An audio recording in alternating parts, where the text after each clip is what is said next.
कहीं पे निगाहें कहीं पर निशाना, ये लाइनें तो आपने सुनी होंगी। पुराना एक फिल्मी गीत भी है जो मुझे नहीं लगता कोई भी भूला होगा।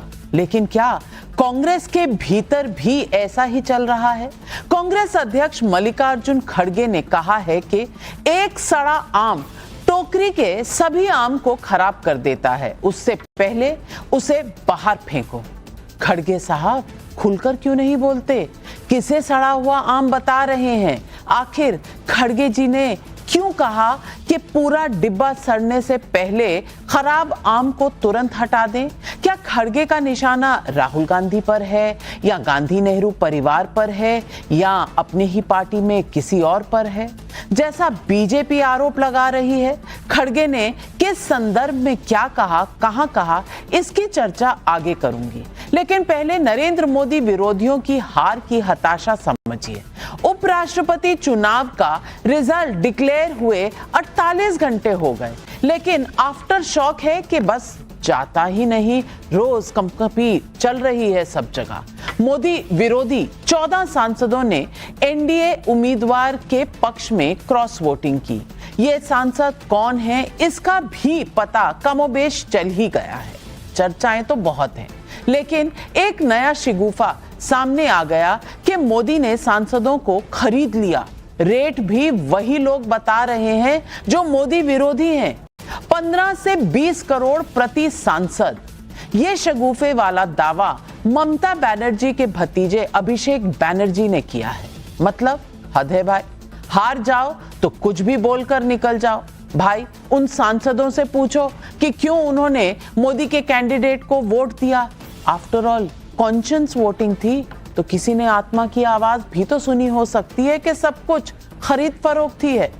उससे उलट कोई उठता है सवाल, अपने ही लोगों को सड़ा आम बताने लगता है, कोई उठता है और अपने लोगों को बिकाऊ बता देता है। क्या हद नहीं है ये? और अगर खरीद फरोख्त हुई तो सबूत लेकर सुप्रीम कोर्ट क्यों नहीं जाते? सबूत जुटाएं और कोर्ट पहुंचे, क्योंकि खुद ही तो कांग्रेस पार्टी कहती है कि सरकार कोई भी हो, सिस्टम तो विपक्ष का ही है, उनका ही है। लेकिन सवाल ये है कि खड़गे साहब आखिर में कह किसे रहे हैं? क्या नरेंद्र मोदी के सामने और मजबूती से खड़े होने के लिए वो कांग्रेस में बड़ी सर्जरी चाहते हैं? लेकिन सवाल ये भी है कि जिस पार्टी में गांधी परिवार के बिना पत्ता तक नहीं हिलता, वहां खड़गे किसे सड़ा हुआ आम बताकर पार्टी से बाहर करना चाहते हैं? ऐसे में सवाल पब्लिक का है कि सड़े आम को बाहर निकालो। खड़गे का इशारा किसके लिए? ये सवाल अब तो आज सारी पब्लिक पूछ रही है।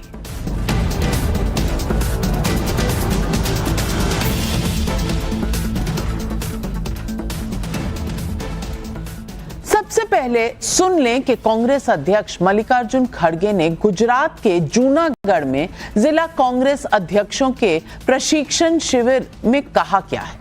जो लोग काम नहीं करना चाहते और आप लोग जनता पे थोपना चाहते हैं, तो ये नहीं होगा। अगर ऐसे लोग हैं, मुकुल जी, आप और ऑर्गेनाइजिंग सेक्रेटरी मिलके फौरन ऐसे लोगों को निकाल दो, क्योंकि एक सड़ा आम सारे को जो टोकरी में रहते सब आम को खराब कर देता। तो इसीलिए जो जल्दी जाने वाले हैं, जाओ दूसरे को उसमें वहां पर लाइए।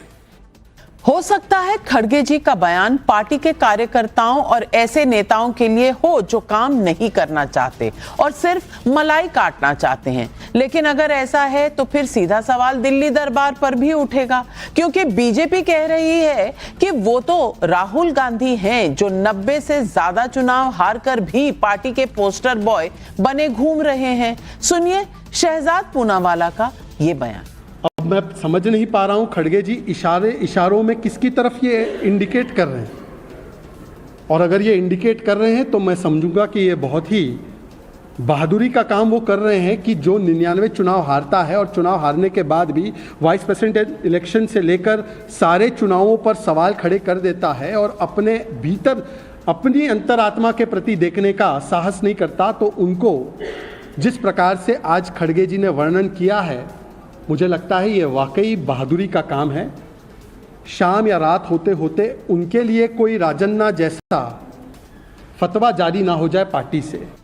खड़गे जी कह रहे हैं कि सड़ा आम, राहुल गांधी कह रहे हैं वो हाइड्रोजन बम फोड़ देंगे। चल क्या रहा है भाई आम और बम के बीच में? इस बीच मद्रास हाईकोर्ट में वोट चोरी का मुद्दा लेकर जनहित याचिका लगाई गई थी, जिसे कोर्ट ने खारिज कर दिया। ना सिर्फ खारिज किया बल्कि 1 लाख रुपए का जुर्माना भी याचिका करने वाले पर ठोक दिया। लेकिन इतना कुछ होने के बाद भी राहुल गांधी हैं कि वोट चोरी की रट लगाए हुए हैं।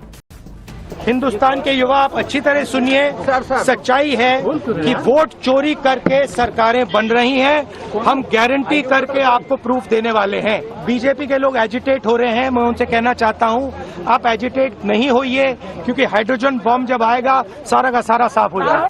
सिर्फ कांग्रेस ही नहीं, अखिलेश, ममता, तेजस्वी यादव सारे विरोधी मोदी से डायरेक्ट फाइट में मिली करारी हार का बहाना ढूंढ रहे हैं। टीएमसी सांसद अभिषेक बैनर्जी की रेट लिस्ट हैरान करने वाली है। सुनिए वो क्या कह रहे हैं। আমি কালকে গিয়ে 4-5 জনের সাথে একটু কথা বলে বুঝতে পেরেছি এক একজনের ভোট কিনতে প্রায় 15-20 কোটি টাকা খরচা করেছে। এখন বিক্রি হয় পণ্য বা দ্রব্য।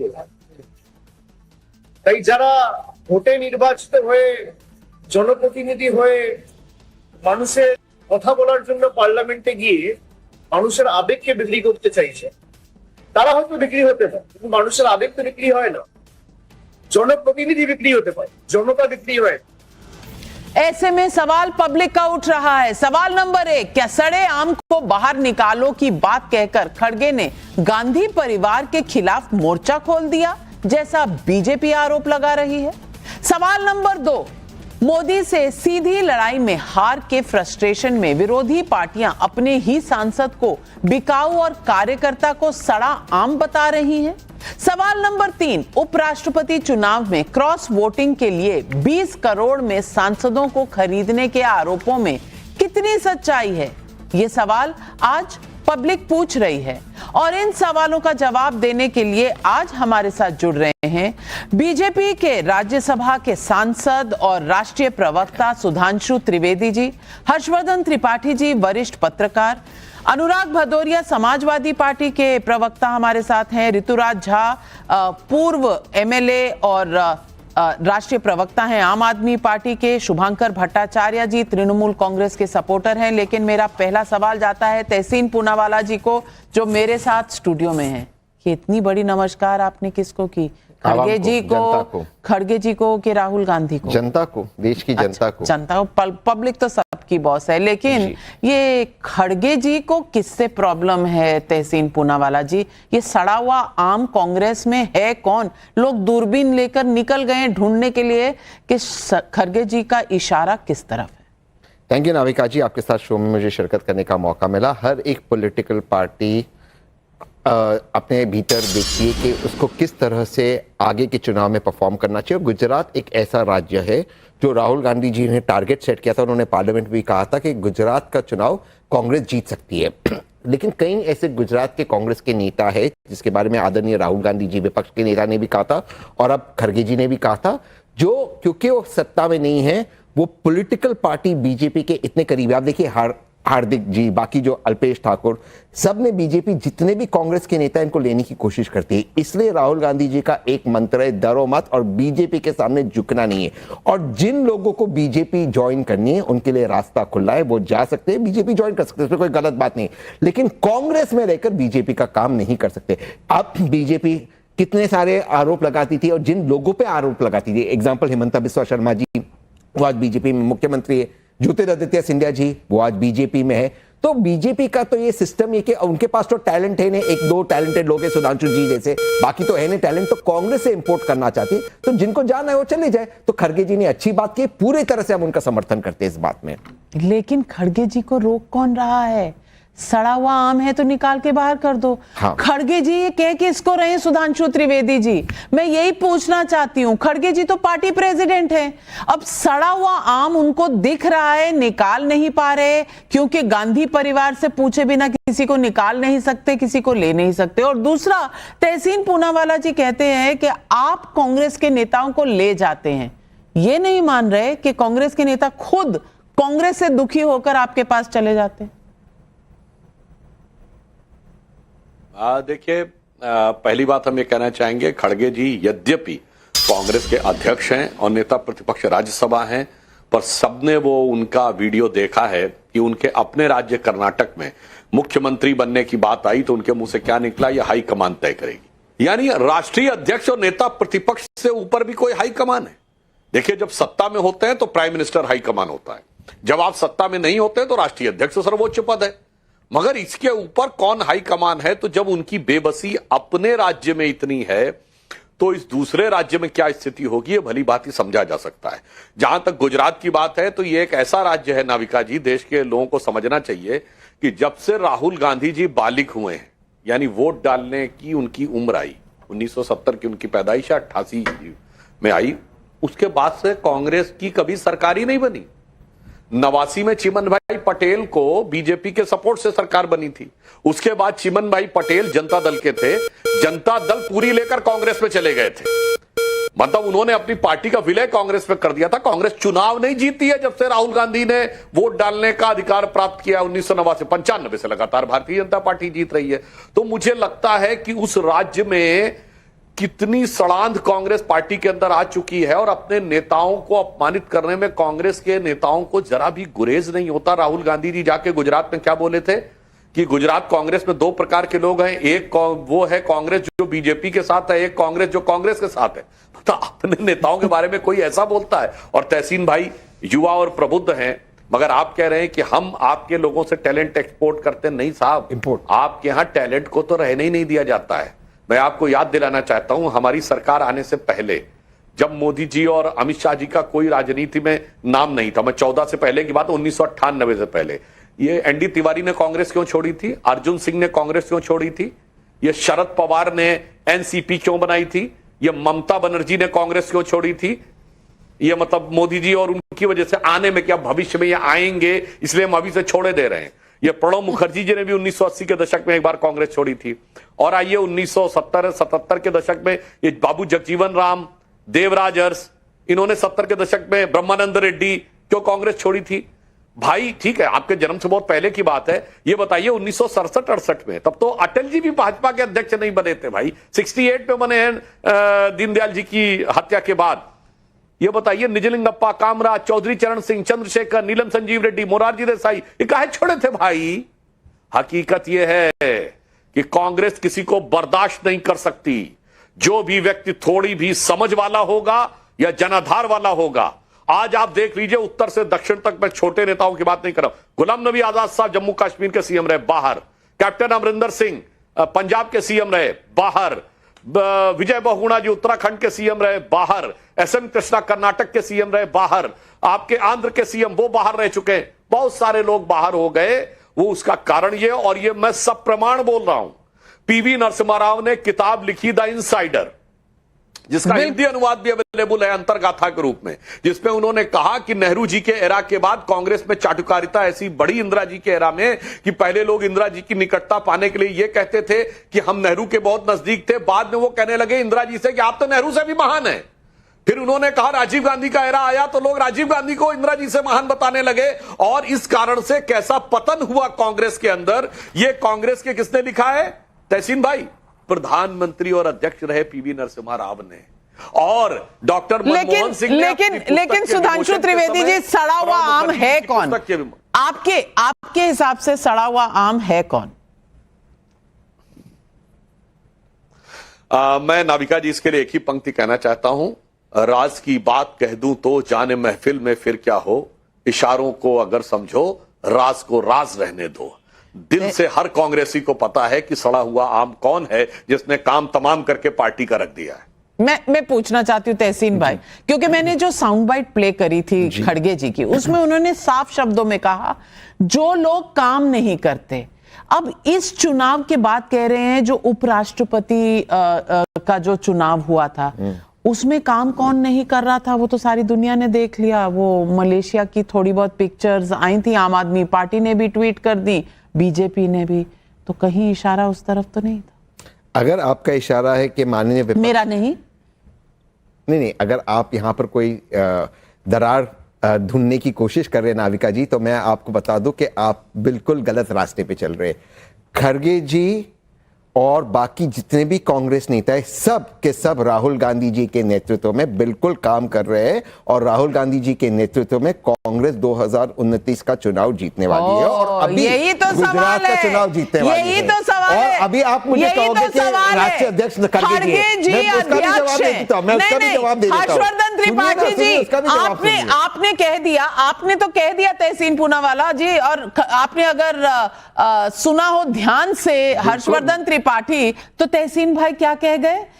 खड़गे जी राहुल जी के उसमें काम कर रहे हैं, छत्र छाया नेतृत्व में। अब खड़गे जी अध्यक्ष हैं, वो 80 साल के हैं, राहुल गांधी जी के नेतृत्व में वो काम कर रहे हैं, तो अध्यक्ष अगर नेतृत्व में बाकी नेताओं के काम करते हैं, क्योंकि सबसे तो भाई ये इशारा क्या बता रहा है? एक सेकंड हर्षवर्धन जी, क्योंकि सबसे पॉपुलर लीडर हमारे राहुल जी है, जैसे आम आदमी पार्टी में अरविंद केजरीवाल जी सबसे पॉपुलर नेता है, जैसे भाजपा में मोदी जी है। कितना डिफेंसिव खेलोगे? अग्रेसिव खेल रहा हूं, बिल्कुल राहुल गांधी जी हमारे सबसे पॉपुलर नेता, हर्षवर्धन उनके नेतृत्व में काम करेंगे सब लोग मिलकर। हर्षवर्धन जी, तहसीन भाई पता नहीं इतनी जल्दी जल्दी क्यों सफाई देने लगे अचानक, जो है तो थोड़ा रुक जाना चाहिए था।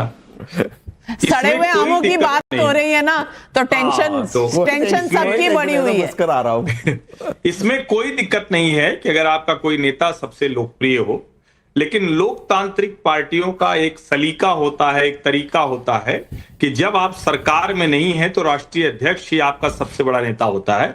यहां तक कि जब सरकार भी होती है तो राष्ट्रीय अध्यक्ष का महत्व होता है। आपने वो नरेंद्र मोदी को कई बार वो करते हुए देखा होगा। आप कह सकते हैं कि मोदी जी ही सब चलाते हैं, तो जाहिर है वो चुनाव जिता कर लाते हैं, वो प्रधानमंत्री बने हैं इसलिए वो करते हैं।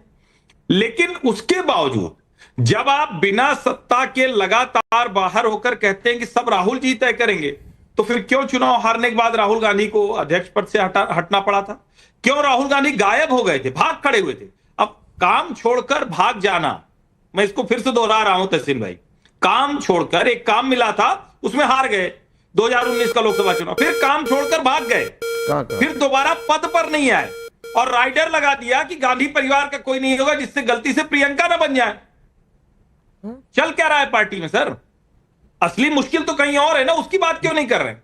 और सड़े आम की समस्या एक और होती है। सड़ा आम अगर टोकरी में पड़ा है, सड़ा कोई भी चीज पड़ा है, तो सब सड़ा देता है, और उसके बाद कोई भी जो ढंग के अगर अच्छा रहना चाहेगा तो उस टोकरी से निकलकर बाहर जाएगा।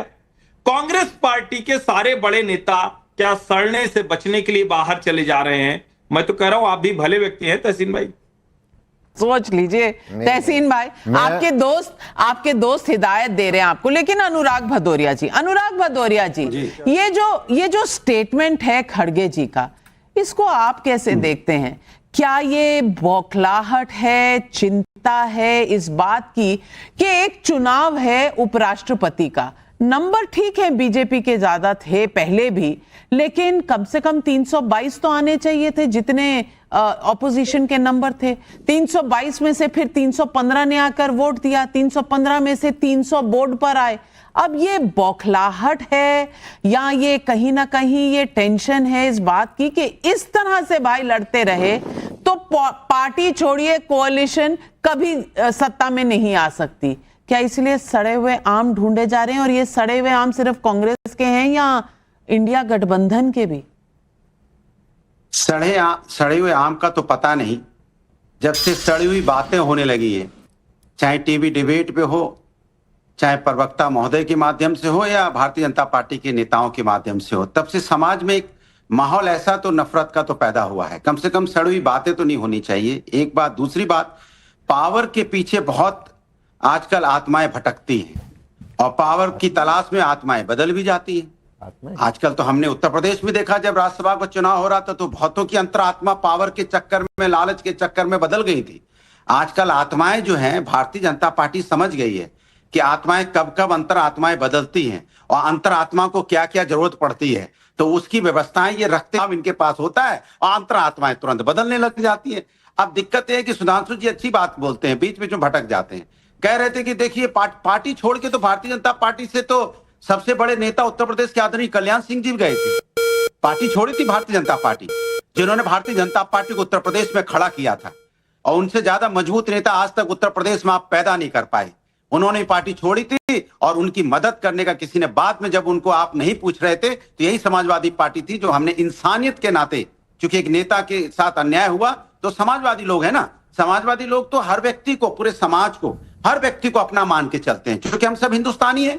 हमारी विचारधारा अलग हो सकती है, हमारी पार्टी, राजनीतिक पार्टी अलग हो सकती है, लेकिन कोई व्यक्ति अगर मुसीबत में होता है तो ये हमारी जिम्मेदारी बनती है कि कोई व्यक्ति मुसीबत में है तो उसकी मदद करना, ये हम लोग की आदत है। क्योंकि हम अगर कोई बीजेपी का व्यक्ति अगर कोई परेशान है, अगर उसको कोई दिक्कत है और अगर वो चाहता है हम उसकी मदद करें, तो हम दौड़ के जाएंगे उसकी मदद करने।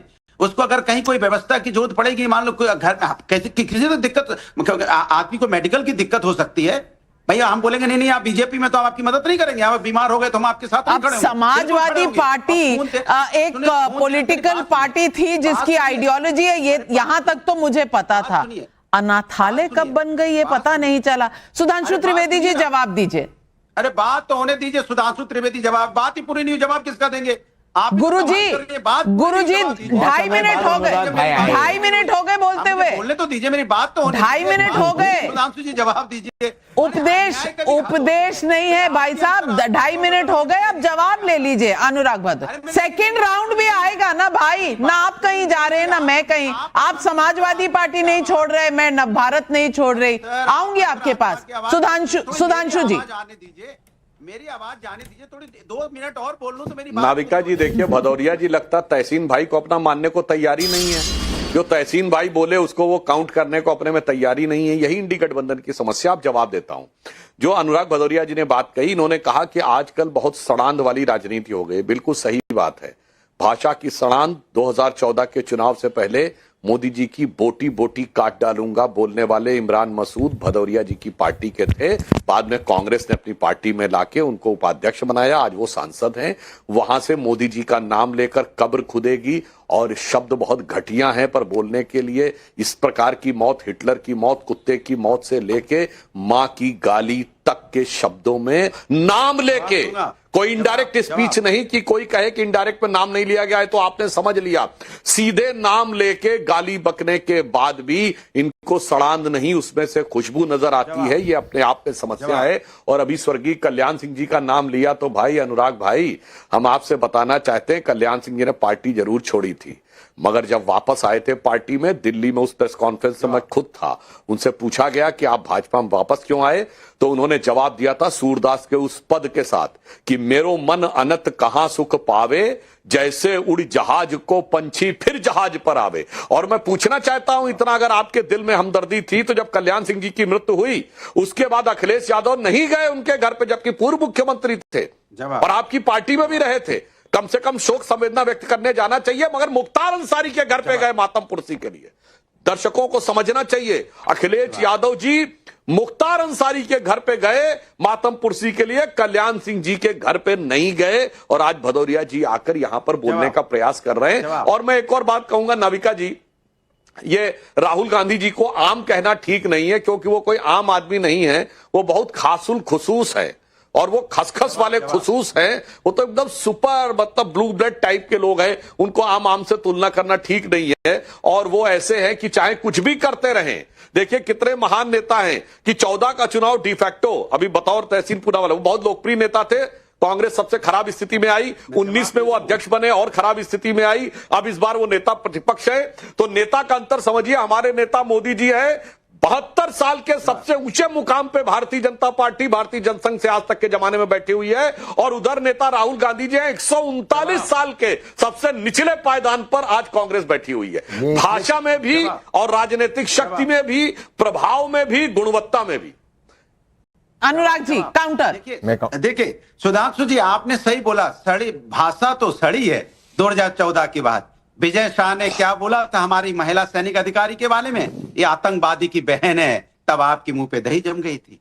जाखड़ा जी और हमारी प्रोफेसर बहनों को रामगोपाल ने? 26 बहनों का सिंदूर उजड़ गया और उनको कह रहे थे इनमें वीरांगना का भाव नहीं है। और किसने इस देश के अंदर में, आपके ही एक प्रवक्ता ने मां की गाली दी थी, मां की गाली, सुन लीजिए कान, अगर आप हटा लीजिए अपना बीपी हटा लीजिए, मां नहीं की नहीं, गाली। आप क्या नेशनल किया था टीवी आपने? पर गाली क्या रिपीट कार्रवाई मत की थी? करिए, मैं पूछना चाहता दोहराइए हूं। मत। तो सवाल ये है जेल कि में इस तरह की जो जाऊंगी। बातें होती है वो ठीक नहीं है।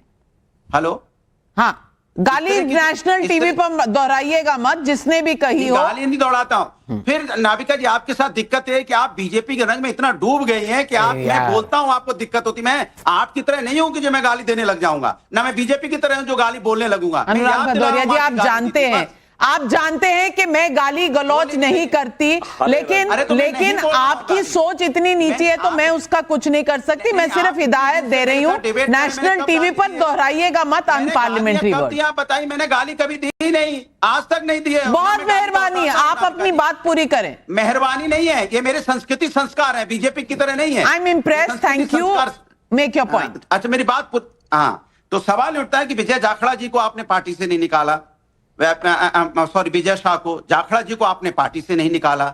ना जाने कितनी ऐसे में गिना सकता हूं संवैधानिक पद पे रह के लोगों ने क्या क्या नहीं गालियां बकी हैं। लेकिन सवाल उठता है कि आप उन गालियों को छोड़िए। मैं तो कहता हूं कोई भी मां की या बहन की किसी के बारे में अपशब्द का इस्तेमाल करे, उसको चौराहे पे आप सजा दीजिए, रोइए, आप उस पर राजनीति मत कीजिए। कल्याण सिंह वाली राजनीति करना बात पर कोई जवाब नहीं आया। अनुराग भदौरिया जी इधर उधर की बातें खूब कर ली और मैं समझ रही हूं क्यों जवाब नहीं आया, क्योंकि वो जो समाजवाद की आइडियोलॉजी है वो लिमिटेड है मुख्तार अंसारी तक, इसलिए कल्याण सिंह का जवाब नहीं आया। लेकिन ऋतुराज जी मैं आपसे पूछना चाहती हूं, एक तरफ आरोप लगाए जा रहे हैं कि 15-20 करोड़ में लोग बिक रहे हैं और कोई कह रहा है कि भाई सबने अपनी आत्मा के अनुसार वोटिंग की। क्या एक उपराष्ट्रपति चुनाव के पूरे इस वाक्य में इतना उथल पुथल हो गया कि सब इधर उधर भाग रहे हैं, ढूंढ रहे हैं कि कैसे इस पूरे वाक्य का आरोप जो है वो बीजेपी पर डालें, मोदी पर डालें? अपने घर में क्या हो रहा है वो तो किसी को पता ही नहीं। सड़े हुए आम कहां हैं, कहां से आ रहे हैं, कहां जा रहे हैं? दरअसल खड़गे जी ने एक तीर से दो निशाना मारा है और बहुत स्पष्ट रूप से उन्होंने वो भी गुजरात में कहा है। और इसके मायने को समझिए आप नाविका जी, कि जिस वक्त देश में उपराष्ट्रपति का चुनाव हो रहा था, उसकी तैयारियां चल रही थी, तो नेता प्रतिपक्ष, और उसी वक्त जो है सो पंजाब में और हिमाचल प्रदेश में, उत्तराखंड में किस लेवल की त्रासदी है, आप इसको समझ सकते हैं कि कितने लोग जो है सो प्रभावित हैं। 25-26 लाख लोग प्रभावित हैं। और उस वक्त जो है सो नेता प्रतिपक्ष कांग्रेस के सबसे बड़े नेता मलेशिया में घूम रहे थे, मलेशिया में छुट्टियां मना रहे थे। मतलब ये जो है सो एक राजनीति का स्तर है। आप देख सकते हैं कि किस तरह का ये लोग जो है सो पॉलिटिक्स करते हैं। और ये जो बार बार कह रहे हैं ना कि सड़ा हुआ आम और ये सब जो बातें कह रहे हैं, दरअसल कांग्रेस पार्टी में भी एक बात चलती है कि एक है तोता, जो सीबीआई को बोलते हैं तोता, और कांग्रेस पार्टी में है खोता, है कि नहीं?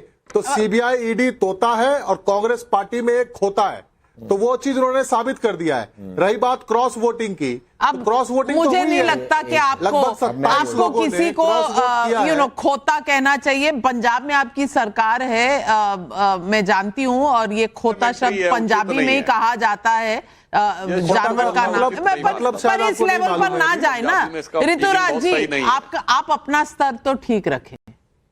अभी मैं झा भाई को कुछ कहूंगा तो बुरा लगेगा उनको। मैं आपसे एक बात कह रहा हूं कि देखो, बात यह है कि पंजाब में त्रासदी है, यहां पर चुनाव है, नेता प्रतिपक्ष मलेशिया घूम रहे हैं। हर बार देखा गया है कि जब त्रासदी होती है तो प्रधानमंत्री जी विदेश यात्रा पे होते हैं, तो नेता प्रतिपक्ष भी कहीं घूमने चले जाते हैं। आज यहां पर बात अभी गुजरात की आप कर रहे थे। गुजरात में जब से विसावदर में चुनाव हुआ है, विसावदर में सब लोगों ने देखा कि किस तरीके से आम आदमी पार्टी को हराने के लिए कांग्रेस पार्टी ने अपना कैंडिडेट को उतारा और वोट कटुआ साबित हुआ, क्योंकि उनका मकसद बीजेपी को हराना नहीं था, उनका मकसद आम आदमी पार्टी को हराना था। तहसीन पूना वाला जवाब दीजिए और बैकग्राउंड में मैं गाना चलाने वाली हूँ, दोस्त दोस्त ना रहा, प्यार प्यार ना रहा। जवाब दीजिए, आम आदमी पार्टी के कई आरोप हैं आप पर। 30 साल से मैं बोलता हूं अभी, अगर झा भाई का थोड़ा सा वॉल्यूम आप डाउन कर दे। ऐसे दोस्त से तो दुश्मन अच्छे, ऐसे दोस्त से तो दुश्मन अच्छे जो रोज आपके घर पे आके भीख मांगते कि भैया हम तो बोले थे बनाएंगे पाठशाला, दे दिया सबको मधुशाला, अब हम जेल में आपके वकीलों को भेजकर हमें निकालिए बाहर।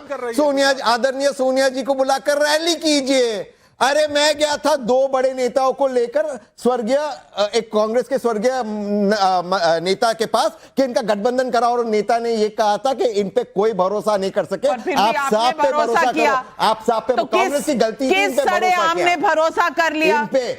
आम देखिए नाविका जी, भारत की राजनीति का ये दुर्भाग्य है, दिवंगत नेता की बात कर रहे हैं। भारत की राजनीति का ये दुर्भाग्य है कि पाप जैसी पार्टी है देश के राजनीति में, जिसने सब पे ठूक कर फिर माफी मांगने का काम किया है। आदरणीय अरुण जेटली जी से माफी मांगे, नितिन गडकरी जी से माफी मांगे, दिग्विजय सिंह जी से माफी मांगे, मजीठिया जी से माफी मांगे। ठूको फिर माफी मांगो, फिर आके कहो हमको जेल से बाहर निकालो, फिर आके ठूको, फिर आके माफी करो। अरे भाई इतना खराब था तो क्यों कह रहे थे राहुल गांधी जी कैंपेन करें? अरे इतना खराब था तो क्यों कहते गुजरात में गठबंधन हो? बताइए मुझे ऋतुराज जी, आप कुछ और कहूंगा तो जाकर आप फिर प्रेस कॉन्फ्रेंस करेंगे और विक्टिम कार्ड खेलेंगे। इस देश का सबसे बड़ा दुर्भाग्य है आम आदमी पार्टी। 30 साल से सबसे बड़ा दुर्भाग्य पंजाब में आज जो हालत है उसके लिए क्या मोदी जी जिम्मेदार है? क्या राहुल जी जिम्मेदार है? लड़ाई हो गई। मैंने कहा था बैकग्राउंड सॉन्ग है, दोस्त ना रहा। हर्षवर्धन त्रिपाठी जी, आपने देखा किस तरह की लड़ाई हो गई। शुभांकर जी आ रही हूँ, पर हर्षवर्धन त्रिपाठी जी कौन किसके पास गया? दोनों एक साथ हुए, 2024 का चुनाव साथ लड़ा है इन्होंने, बस दिल्ली के चुनाव में अलग हो गए और उसके बाद एक दूसरे के साथ जो हाल है वो आपके सामने है। अब हर्षवर्धन त्रिपाठी जी, इस फिल्म का नाम क्या है? आफ्टर 8 PM नो सीएम इन पंजाब। कठुआ की भूमिका निभाई, हर जगह पर वोट कठुआ बन के जाती है। अरे जाइए आप बॉटल भेजिए, 4-5 बॉटल और भेजिए, आप बॉटल बेचने का काम कीजिए, आप वही करते हैं। कम से कम मेरे चैनल को तो आप होम डिलीवरी मत बना दीजिए। हर्षवर्धन त्रिपाठी डिलीवरी वाले ही है, 8 PM के बाद कोई सीएम नहीं होता इनका, बॉटल डिलीवरी चालू होती है। हर्षवर्धन त्रिपाठी जी, देखिए, एक तो ये नविका जी की ये पहले ये दोनों लोग तय कर लें कि वोट चोरी कहाँ हुई है और कहाँ नहीं हुई, क्योंकि दोनों एक दूसरे को अच्छे से जानते हैं और समझौता उन परिस्थितियों में किया था जब सचमुच नहीं होना चाहिए था, लेकिन दोनों ने एक दूसरे से समझौता किया। दूसरा, देश के लोगों को ध्यान में आया कि दोस्त कैसे हैं और किस हद तक जाना पड़ गया था। अब तहसीन भाई कह रहे हैं कि इनके पास कुछ लोग आए थे, लेकिन हमको तो ध्यान में है, देशज में कहते हैं ना, कनपट्टी पे कट्टा सटा के समझौता कराया था। पहुंचना पड़ा था रामलीला मैदान में आपके नेताओं को, अरविंद जी की सीखे पीछे वाली फोटो को, तो याद मत कराइए, देश के लोग भरोसा और खो बैठेंगे। और जो सबसे बड़ी बात है कि जिस आंदोलन को लेकर ये आए थे कि शराब वाला मामला, भाजपा वाले तो थोड़ा 2 कदम पीछे थे। मुझे अजय माकन जी याद आ जाते हैं, उनकी प्रेस कॉन्फ्रेंस याद आ जाती है जिसमें उन्होंने कहा था कि ये तो एकदम ओपन एंड शट केस है। अब अरविंद केजरीवाल कह रहे हैं कि हेराल्ड एकदम ओपन एंड शट केस है। तो भैया दोनों लोग पहले तय करके अभी बता दीजिए नविका जी के शो में कि किसको जेल चले जाना चाहिए, 11 साल किसका वाला मामला ज्यादा गड़बड़? जेल जाएंगे, जीजा जी जेल जाएंगे। भाजपा वाले कह रहे हैं, हर चुनाव में कह रहे हैं जीजा जी जेल कब जाएंगे, पूछिए इनसे। 11 साल से आपको तो एक्सपीरियंस है जेल में मसाज लेने का, आपको तो एक्सपीरियंस है जेल में मसाज लेने का।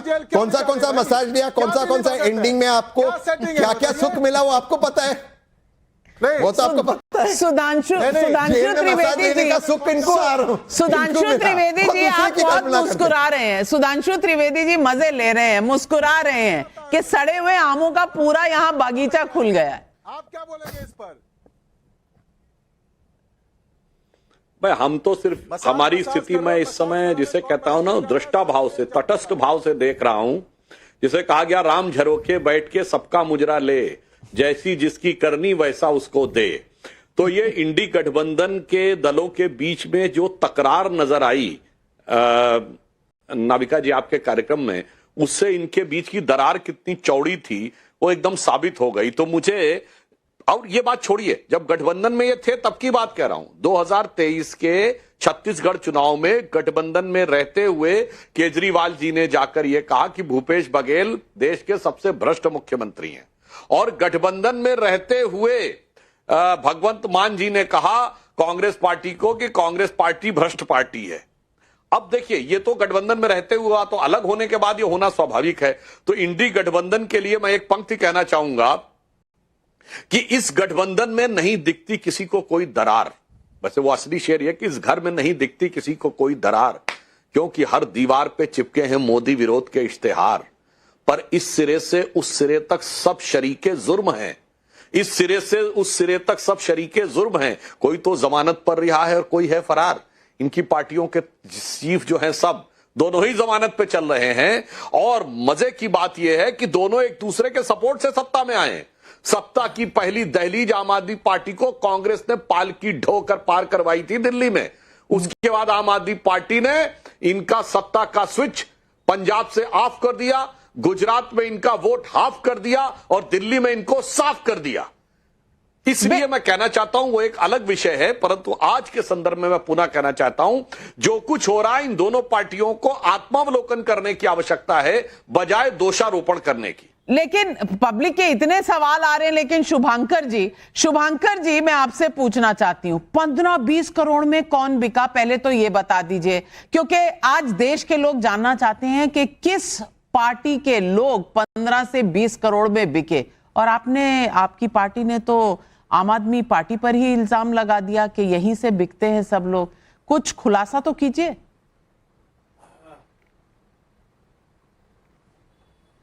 नविका जी, पहले तो बहुत बहुत शुक्रिया कि आपको हमारी याद आ गई। मुझे तो लग रहा था मैं व्यक्तिगत रूप से आप मुझसे व्हाट्सएप पे राय लेंगी मेरा। और जहां तक बड़े बड़े नेताओं की बात है, मैं सबसे पहले वहीं से शुरू करूंगा, क्योंकि सबकी बड़ी चिंता है कि भाई विपक्षी पार्टियों के टोकरी के जो आम है वो कैसे सड़ जा रहे हैं। अरे खड़गे जी ने ऐसा बोल दिया, कौन से आम साहब, सबको कांग्रेस की टोकरी की चिंता है, टीएमसी की टोकरी की चिंता है, आम आदमी पार्टी की टोकरी की चिंता है, बीजेपी भी यही चीज कर रही है। अरे अपने टोकरी में देखिए ना, आप वो भी तो देखिए। मैंने देखा है उस पार्टी में जहां पे एक बहुत कद्दावर नेता, वो हाथ जोड़े बेचारे खड़े थे और हमारे प्रधानमंत्री जी उनको बिल्कुल लड़ा के निकल के चले गए। एक नाम था लाल कृष्ण आडवाणी, उनके नाम सुन के सब विपक्ष के लोग भी खड़े हो जाते थे उनकी इज्जत से। हमने देखा वो बेचारे हाथ जोड़ करके खड़े रहते, इस पार्टी में देखा है। और मोदी जी तो स्वयं भी 2014 से पहले किसी भी नेतृत्व को नकार देते हैं। उनका तो पूरा मानना है कि 2014 के बाद ही जितना डेवलपमेंट हुआ है उतना हुआ। उसमें तो अटल बिहारी वाजपेयी जी भी आते हैं, कभी उनका उल्लेख नहीं किया, कभी नहीं बोलते कि उससे पहले कुछ हुआ है। तो बात तो यहां पे इस चीज की खड़ी होती है कि भाई सिर्फ और सिर्फ विपक्षी पार्टियों के ऊपर जितना रिसर्च, जितना पीएचडी सब तो कर डाले। बात आती है कि आप मुझसे पूछ रही हैं कि 15-20 करोड़ रुपए में किसने क्या लिया है, वो तो मुझे लगता है सुधांशु जी ज्यादा अच्छा बता पाएंगे। मैं कौन सा रोज संसद में आता जाता रहता हूं, जो आते जाते रहते हैं उनको करंट रेट भी पता होगा। रेट तो उनसे पूछिए जो बिकते हैं सुबह शाम, हमसे कहां पूछ रहे साहब, हम तो आम आदमी में शामिल है। रही बात दूसरी कि यहाँ पे सब इतनी जो चिंताएं हैं, बिल्कुल हम लोगों में कमजोरियां हैं, कमजोरियां आपको भी चैनल पे दिख गई, आपस में लड़ने लगे शायद इसी वजह से। कौन 15-20 करोड़ लेकर भाग गया, बताइए तो सही। अभिषेक बैनर्जी ने कहा है और जनता जानना चाहती है कौन है ये लोग जो आत्मा छोड़कर 20 करोड़ ले गए। आत्मा की किसी को चिंता ही नहीं है। राम सिंह कठेरिया का इटावा यूपी से सवाल है, सड़े आम को बाहर निकालो, सीधे कहने की हिम्मत नहीं तो क्या खड़गे जी ने राहुल गांधी को लेकर अंतरात्मा की आवाज इशारे में कह दी? बादल बैनर्जी का कोलकाता से सवाल है, मोदी विरोधी अपने ही सांसदों को बिकाऊ बताकर क्या अपने ही सांसदों का अपमान नहीं कर रहे हैं? और यह सवाल संजय गोस्वामी का कैथल से है, जो पूछ रहे हैं क्या खड़गे जी में इतनी हिम्मत है कि वो गांधी परिवार के खिलाफ आवाज भी उठा सके? वहां तो नतमस्तक वाला हिसाब है, अगर आवाज उठाई तो फिर एक्शन होगा, सड़ा आम जो भी हो निकलेंगे फिर खड़गे जी। क्यों तहसीन भाई, जनता पूछ रही। जो लोग भाजपा की मदद करे, चाहे वो पार्टी के भीतर हो या गठबंधन में ये पाप जैसी पार्टी, ये सारे सड़े हुए आम हैं। और भारत की राजनीति का दुर्भाग्य है कि पाप जैसी party, after 8 PM no CM वाली पार्टी भारत की राजनीति में। तो खड़गे जी ये बात गुजरात में जाकर अपने कार्यकर्ताओं से क्यों कह रहे हैं? स्वर्गीय अहमद पटेल जी का सीट जीते कांग्रेस की वजह से, उनका सीट जीते कांग्रेस की वजह से। क्या सड़े आम वाली बात कहकर मल्लिकार्जुन खड़गे ने परिवार के खिलाफ मोर्चा खोल दिया है? ये सर्वे हमने किया, सैंपल साइज 20,000 लोगों का। हाँ कहने वाले 82% लोग, ना कहने वाले 14% लोग, और जिनका कोई भी पक्ष नहीं है वो 4%। यानी कि 82% लोग मानते हैं कि खड़गे जी का इशारा शायद गांधी परिवार की तरफ है। यही आज जनता कह रही है, पब्लिक कह रही है। For more of such videos, do like, share and subscribe to ET Now Swadesh.